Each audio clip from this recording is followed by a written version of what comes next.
आज Nautanwa railway station पर उस वक्त हड़कंप मच गया जब यात्रियों को 6 माह का बच्चा और 4 वर्ष की बच्ची लावारिस हालत में मिली। आपको बता दें कि यात्रियों द्वारा इसकी सूचना नौतनवा पुलिस को दी गई। नौतनवा एसओ पुरुषोत्तम राव के नेतृत्व में पहुंची पुलिस ने बच्चों को अपने कब्जे में लेकर नौतनवा थाने ले गई और जांच पड़ताल शुरू कर दिया।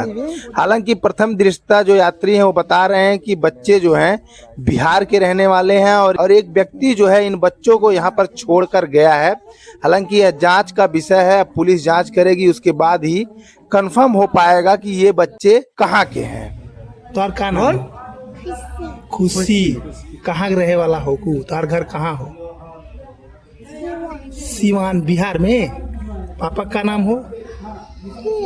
सूरज। आ मम्मी के? ये के छोड़ के गई है तो है?